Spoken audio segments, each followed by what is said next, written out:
Guys என்னை support பண்ணதுக்கு, அது ஒரு ரெப்ரஸன்டேட்டிவாக இங்கே இருக்கிறதுக்கு thank you thank you thank you so much. And என்னன்னு பார்த்தீங்கன்னா, இந்த பிக் பாஸ் ஜேர்னின்றது வந்து சார் நடக்கலாங்களா? அது நடக்கலாம் கூடாது, தப்பு. அதனால நான் நடக்கக்கூடாது. ஸோ புரிஞ்சு போச்சு, நான் பண்ண போகிறதில்ல காமெடி, நீங்கள் தான் என்னை வச்சு பண்ண போகிறீங்க அப்படின்ட்டு. ஏதாவது எல்லாரும் லுக் விடுறத பார்த்து நீ சிரிக்க வச்சு தான் பாரு அப்படின்ற மாதிரி இருக்கு. இங்கே தான் நிற்கணுமா? நகர்ந்துடக்கூடாது. ஐயா, என் வாழ்க்கையில் இப்படி ஒரு ஸ்டாண்டப் காமெடி ஷோ நான் பார்த்ததில்ல சார். இத்தனை கேமராக்களும் நான் பார்த்துட்டு இருக்கேன், நான் ஒரு மாதிரி தோராயமாக பார்த்துக்கிறேன், சரிங்களா? Anyways, coming back to the point, இந்த பிக் பாஸ் ஜேர்னி இருக்கட்டும், இந்த பிக் பாஸ் முந்தின இருக்க ஜேர்னி இருக்கட்டும், இது எல்லாமே ஆல்மோஸ்ட் ஒரு 10 years பேக் ஸ்டார்ட் ஆச்சு. ஒரு 2016 நான் வந்து ஒரு தியேட்டர் ஆர்டிஸ்டாக இருந்தேன். ஸோ தியேட்டர் ஆர்டிஸ்ட்லேருந்து இன்றைக்கி இந்த தூரம் வந்திருக்கேன். அது ஃபுல்லாகவே எல்லாம் நிறைய மக்கள் சப்போர்ட் பண்ணியிருக்காங்க.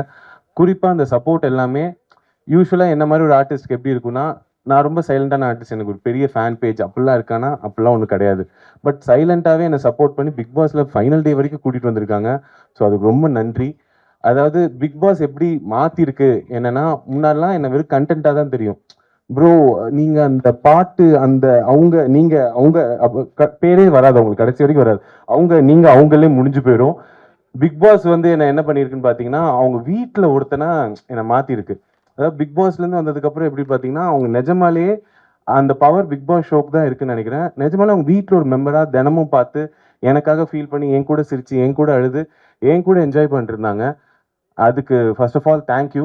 ஆனால் என்னன்னா, இதுதான் ஃபர்ஸ்ட் டைம் எனக்கு இந்த வீட்டில் ஒருத்தனா இருக்கிற ஒரு எக்ஸ்பீரியன்ஸ். வீட்டில் ஒருத்தனா இருக்குன்றனால முன்னாடிலாம் பார்த்தா, ப்ரோ எனக்கு உங்கள் கண்டென்ட் ரொம்ப பிடிக்கும், உங்க கூட செல்ஃபி எடுத்துக்கலான்னு வாங்க. நானும் அப்பா நல்ல வேலை யாரோ ஒருத்தர் என் கூட ஃபோட்டோ எடுத்துருக்காங்களே அல்பமாக போய் நின்றுடுவேன். இப்போ அப்படிலாம் கேட்கறது இல்லை. நேரம் விக்ரம் ஷோ எப்படி என்ன வெயிட் போட்டீங்க? ஒன்று என்னடா ஸ்ட்ரெயிட்டாக எப்படி இருக்க, நல்லா இருக்கியால? இல்லை ஸ்ட்ரெயிட்டாக என்ன வெயிட் போட்டு நம்ம இல்லை இல்லை இங்கே 2 கிலோ கம்மியிலங்க ஆயிருக்கு. போய் சொல்லாதீங்க, நல்ல சாப்பாடா அப்படி. ஆமாம் ஆமாம் ஆமாம் ஆமான்னு. அப்புறம் அனிதாலாம் எப்படி இருக்காங்க? என்ன அனிதா நல்லா இருக்காங்க. அப்புறம் அந்த குழந்தைக்கெல்லாம் ட்ரை பண்ணீங்களா, என்னாச்சு? என்ன டைரக்டா கிட்ஸ் வரைக்கும் போயிட்டீங்க. ஸோ இந்த வீட்டில் ஒருத்தன்ற இமேஜ் பார்த்தீங்கன்னா, அது ரொம்ப ஒரு ரொம்ப எப்படி சொல்றது, எனக்கு ரொம்ப ஷாக்கிங்காக இருந்துச்சு. பரவாயில்லையே, அவங்களுக்கு என்ன இப்போ அவங்களுக்கு வெறும் விக்கல்ஸ்ன்ற ஒரு பேஜ், விக்கல்ஸ்ன்ற ஸ்டாண்டப் காமெடி ஷோ இல்லை ஒரு காமெடி ரீலாக இல்லாமல் விக்ரம்ன்ற ஹியூமன் பீங்கோடய அவங்க ட்ராவல் ஆக ஆரம்பிச்சிட்டாங்க. என்ன ப்ரோ என்ன பண்ணிருக்கீங்க, தினமும் பார்த்தோம், இப்போ மிஸ் பண்ணிருக்கோம், என்னதான் பண்றீங்க, என்ன பேசுவாங்க, ரொம்ப உரிமை எடுத்துட்டு வந்து நிறைய பேர் சொல்லுவாங்க, எனக்கு வந்து இப்படி ஃபேன்ஸ்லாம் வந்தது, எனக்கு ஒன்று டிஸ்டர்பன்ஸ். எனக்குலாம் ரொம்ப அல்பமாக எனக்கு வேணுங்க. நிஜமாலே யாராச்சும் என்னெல்லாம் தெருவில் பார்த்து தயவுசெய்து வந்து டிஸ்டர்ப் பண்ணுங்க. எனக்குலாம் நல்லா ஞாபகம் இருக்குது, எங்கள் அப்பாலாம் நான்லாம் வந்து அவருக்கு புரியவே புரியாது சோஷியல் மீடியாலாம் என்ன ஏதுன்னு. ப்ளஸ் நான் ஹரி சிப்பி எல்லாரும் உட்காந்துட்டு இருக்காங்க, ஆதியும் கூட. நாங்கள் எல்லாரும் எங்கள் ஃபஸ்ட்டு இனிஷியல் ஸ்டேஜஸில் எங்கள் பெட்ரூம்லேருந்து தான் ரீல் போடுவோம்.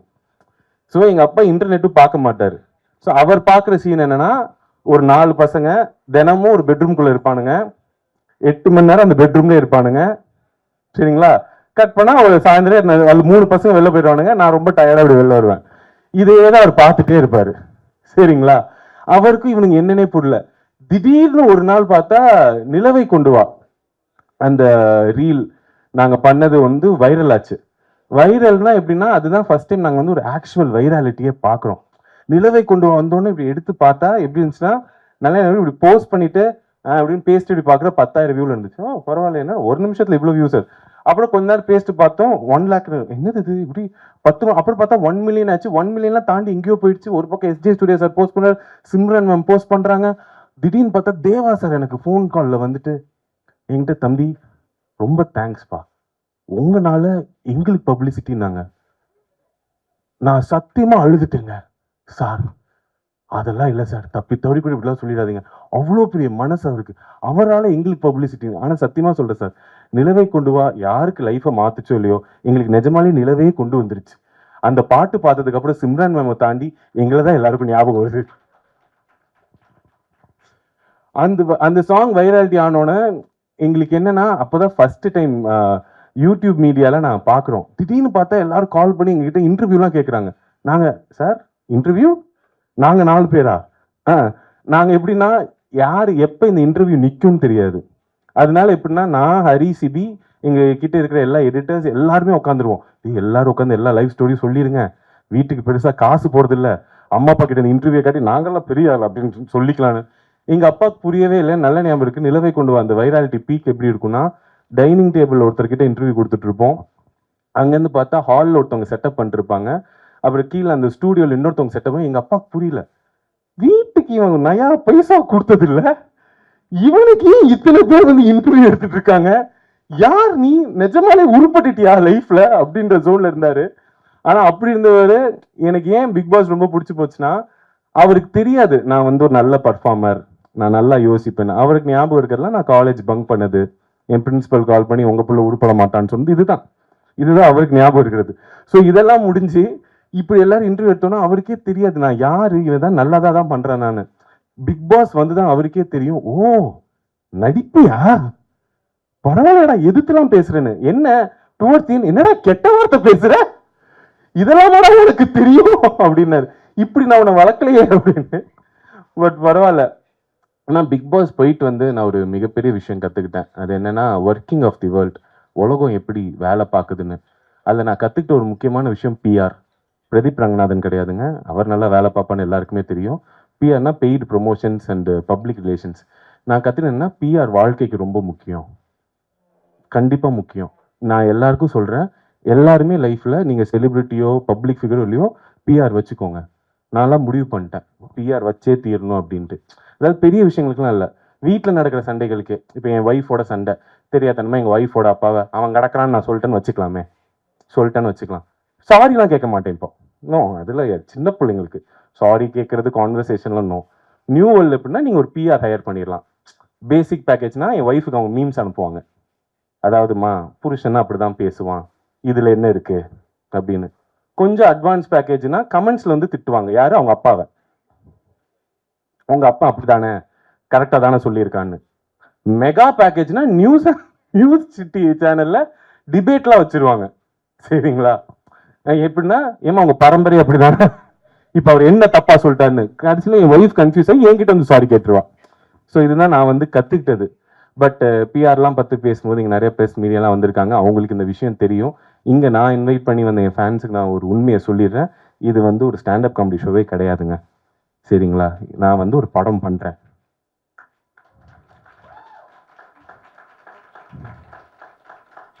சார் கேட்குறேனேன்னு கோச்சிக்காதீங்க, நீங்கள் கையெல்லாம் தட்ட மாட்டீங்களா?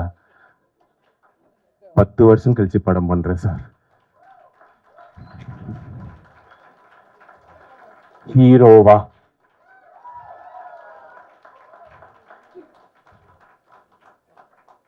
லைட்டானாச்சும் சிரிங்க sir.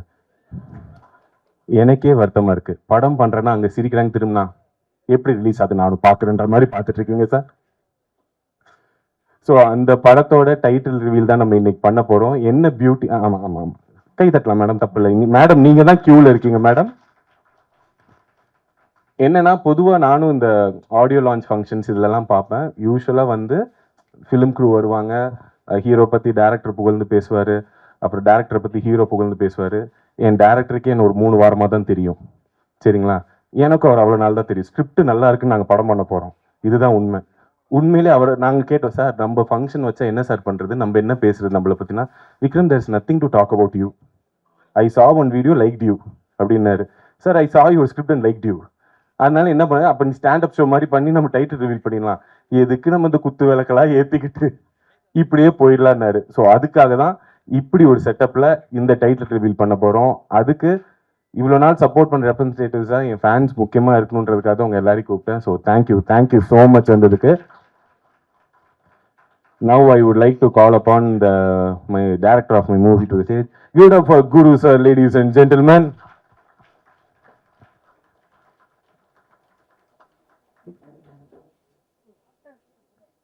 Sir, do you want talk? நான் ஐ வில் சார். ஸோ இந்த படத்தில் பேசிக்லி நான் வந்து ஹீரோவாக பண்ணுறேன் சார். கரெக்ட், ஒத்துக்கிட்டாரு. ஏன்னா எனக்கு ரொம்ப சந்தேகமாக இருந்துச்சுங்க. ஏன்னா எனக்கு இதுக்கு முன்னாடி எப்படி கூப்பிடுவாங்கன்னா, கேரக்டர் ஆர்டிஸ்டாக கூப்பிடுவாங்க. ப்ரோ படம் ஃபுல்லாக வருவீங்க ப்ரோ, அப்படியா ப்ரோ, ஹீரோ கூடவே இருப்பீங்க ப்ரோ, சூப்பர் ப்ரோ, எவ்வளோ நாள் ஷூட்டு, ஒரு அரை நாள் தேவைப்படுது ப்ரோன்பாங்க. அப்புறம் அதுக்கு நான் பேமெண்ட் சொன்னேன்னா போய் கேட்டு ப்ரோ அவ்வளோ தர முடியாதுன்னுவாங்க. ஸோ திடீர்னு பிக் பாஸ் விட்டு வந்தோடனே இவங்க ஹீரோவா நீங்க தான் பண்ணணும், லீடா பண்ணணும்னு மெசேஜ் அனுப்பிச்சாங்க சூப்பரா இன்ஸ்டாகிராம்ல. சரிங்களா? இன்ஸ்டால மெசேஜ் அனுப்பிச்சு கேட்டோன்னே நான் நினைச்சேன் ஏதோ ஷார்ட் ஃபிலிம் பைலட் ஃபிலிமுக்கு தான் கேட்குறான்னு பார்த்தா நிஜமாலே ஃபீச்சர் ஃபிலிம்னாங்க.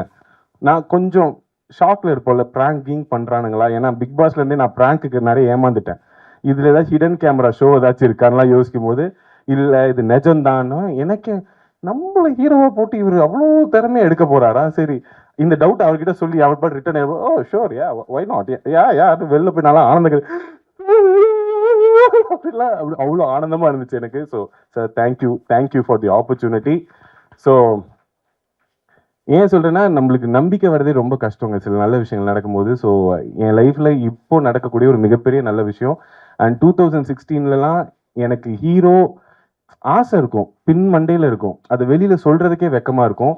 அப்படி ஒரு வெளியில சொல்றதுக்கே வெக்கப்பட்ட ஒரு கனவு இன்னைக்கு ரியாலிட்டியா நடந்துட்டு இருக்கும் போது நினைக்கும் போது ரொம்ப சந்தோஷமா இருக்கு. அதோட ஃபர்ஸ்ட் பார்ட்ல நீங்க எல்லாரும் இருக்கீங்க. Thank you so much, it means a lot. Sir, shall we reveal the title? So yeah, without further ado, we will like to reveal the title for you guys. Sir, வாங்க சார் இருங்க sir. நீங்க என்ன sir படத்துக்கு சம்பந்தமே வாங்க sir. எந்த 2 guide sir? இதுவா? Okay guys. Sir shall we give it a countdown? டேய் ஹரி நீ தானே இருக்க எஸ் அப்படின்னு கத்துறா யதார்த்தமா இருக்கும். Hey okay let's give it a countdown. 3 1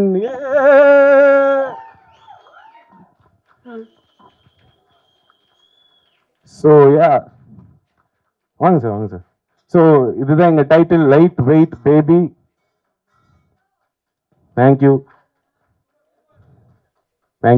so much. And sir படத்தை பத்தி ஓரிரு வார்த்தைகள்.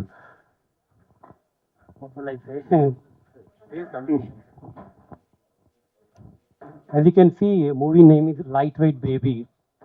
Actually, I'm from Bangalore. I understand Tamil very well, but speaking with a little bit problem. So don't mind, I speak in English. The Lightweight Baby, as you can see, it is the imbalance in the life. One side you have, lightweight, another side you have heavyweight. So that is about the movie. Once the movie gets released, you will know what is the movie about. So மூவியில் இப்போ நான் இதை சொல்லும் போது தான் உங்களுக்கு தெரியும் என்னையே இவர் ஹீரோவை சூஸ் பண்ணாருன்னு.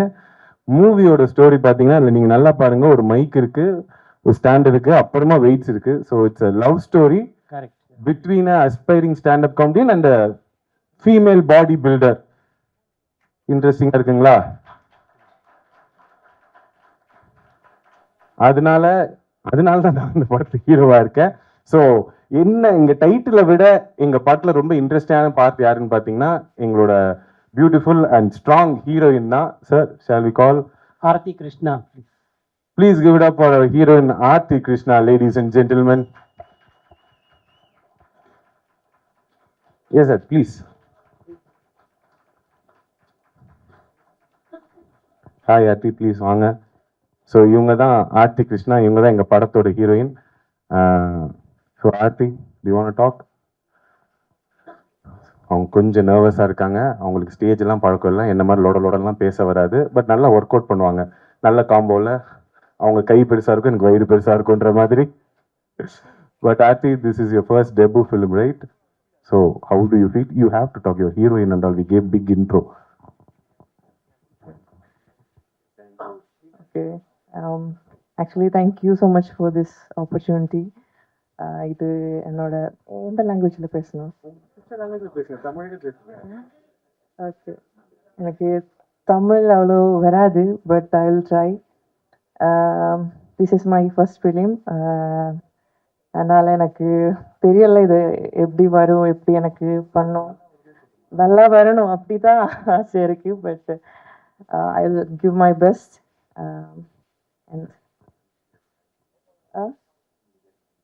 Okay, thank you present media. இன்னைக்கு வந்ததுக்கு ரொம்ப நன்றி. கரெக்டாக இருக்குல்ல? அவங்க ஃபர்ஸ்ட் டைம், ஸோ ஒரு தடவை கை தட்டிடுங்க. எல்லாரும் ஸ்டேஜில் ஏறி நர்வஸாக இருக்கிறத பார்ப்பீங்க, இவங்க இந்த பில்டிங் படி ஏறும் போதே நர்வஸ் ஆயிட்டாங்க. So please give it up for Aarti. This is our first film. And this is, I think, first time she's not posing on stage and speaking on stage. So give it up for Aarti, ladies and gentlemen. So that's it. No sir, அவ்வளோ இவ்வளோ தாங்க matter. இதுக்கு தான் உங்கள் எல்லாரையும் நாங்கள் கூப்பிட்டோம். Thank you so much வந்ததுக்கு. யூஸ்வலாக இந்த மாதிரி ஃபங்க்ஷன்ஸ் நிறையா பேசுவாங்க. எங்களுக்கு பேசுறதுக்கு இனிமேல் செய்து காட்டி விட்டு வந்து பேசுகிறோம்.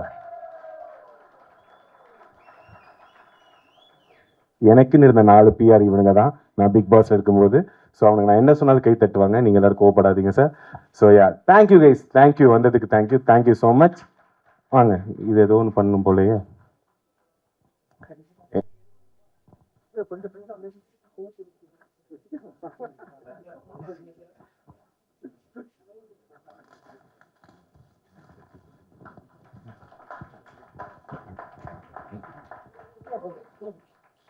Thank